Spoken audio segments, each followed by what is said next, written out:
Hello friend, and welcome back to my channel. Today we're going to talk about what you need for going cross-country schooling the first time. I have a lot of students that come to me and they have been riding in a different discipline and they want to try out eventing, and one of the main things of eventing is cross-country, and they just don't know where to start with what you need. So here's a video to help everybody know what they need for the first time they go cross-country schooling. You're gonna need a vest. Now, let me preface it with there are many types of vests out there. Buy them used. Vests don't get used up. They just don't. Like, you can fall in them a million times and they're still gonna do their job. So if you can buy a vest used, you will save a lot of money because they can get pretty pricey. I always recommend getting a vest that is ASTM, SEI certified, or beta level 3 certified. And all that means is that the vest has been tested by a third party that it actually does its job. So you don't have to have one that's ASTM, SCI, or beta level 3 certified, but it's really encouraged. The United States Eventing Association does not require you to have a certified vest, but it is strongly recommended. All right, so this is my main vest. It's actually an air vest and hard shell vest in one. For your first time cross-country schooling, you don't have to have an air vest. That's a whole nother conversation for another day. You can have an air vest. It's not going to hurt, but it's not something you have to go out and buy. But you do need a hard-shelled vest. So this is my beta level 3 certified vest. It's got a lanyard for the CO2 canisters so that if I do fall off, it'll pull that CO2 canister and inflate the air vest. But what's the main part of this thing is this hard shell in here. So this is another type of vest. This is not ASTM SEI certified. I tend to ride in my other one that I just showed you, but this is another option. All right, second thing you absolutely have to have is a medical armband or a road ID. It just has all your medical information on a card inside of it, and you pull that card out and you write all your stuff down. Or you can go to roadid.com and get yourself one of these guys. And I like these because they're just easier to wear. This tends to slip down off your arm and just get in your way. So I highly recommend the Road ID, but you can still do the medical armband. You'll also need a helmet and boots, just like you normally would, along with riding pants, and just any helmet would work.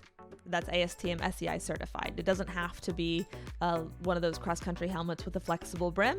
You just wear one that is safe and certified. And if you don't mind just liking this video and subscribing to this channel, it really helps me out. Thank you so much. Depending on what type of cross-country schooling you're going to, you might need a penny holder as well, which is one of these guys. It's got a clear plastic which you can slip a piece of paper into. So this is generally only for really big cross-country schooling events where they have to keep track of you. But generally speaking, if you're just going to someone's farm that offers cross-country schooling, you won't need one of these. So this is a cross-country watch. Unless you're doing actual speed work or distance work in which you're trying to figure out what each speed really feels like, you won't need one of these. But if there is a gallop track or somewhere that you can work on, what it feels like to go 350 meters per minute, then I would highly recommend a big watch. You don't need this exactly. A regular watch will work great, but something with big, easy to see numbers is really, really helpful.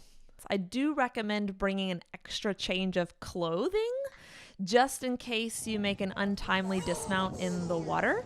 I generally, when I go cross-country schooling, if I can, save the water for last. So if someone does fall off in the water, they don't have to spend the rest of the time riding in wet clothes. But if you have an extra pair of clothes, then you can change into that for the drive home. Gloves, it's a little bit of a personal preference, but I always recommend having them. As far as shirt, whatever is going to be comfortable. I do recommend something light so that your vest fits pretty well over whatever you're wearing. You can wear another jacket over your vest if it's not an inflatable vest, but I do recommend wearing something that's like a little more tech material. If it's cold outside, you're going to want something that's thin but warm, that has some sort of insulation to it. You don't want a whole lot of bulk. And for the summertime, I like something like a sun shirt so that I'm not roasting and getting sunburnt, but it's also very thin. Okay, that's about it for the rider. So we've got helmet, we've got body protector, we've got medical armband, we've got gloves, we've got riding pants, we've got our boots. I always recommend having a pair of spurs with you and maybe a stick just in case. So now for the horse, what I always recommend is all four legs get boots that wrap all the way around, so no open front boots, and something like this style with the neoprene. You don't want anything fuzzy, no polo wraps. The fuzzy and the polo wraps will absorb water and the boots will slip down, so you want something that's made of mostly neoprene that's not going to absorb water and it's still going to stay upright. And then I always recommend bell boots up front so that your horse is protected as much as possible. Another thing I suggest you have on your horse for cross country is a breastplate. A breastplate will prevent the saddle from sliding back and also give you something to hang on to if things go sideways, so you're not getting left behind and catching your horse in the mouth. Another thing I like to bring are extra bits, especially if your horse has never been cross country schooling before and never been ridden out in the open jumping over fences away from his friends. I recommend just bringing a couple extra bits just to make sure you have some control over your horse. So your trainer can help you with this, but I always throw in something like a slow twist or even a kimberwick or a gag or an elevator, just something that just in case you need it, you have it to switch it out if you don't have any brakes. Okay, so to recap for what you'll need for your horse, you'll need boots on all four legs that are made of neoprene and go all the way around the leg, so no open front boots. You'll need bell boots, a breastplate. I recommend having extra bits, and this is all in addition to your normal jumping attire with your jumping saddle and bridle.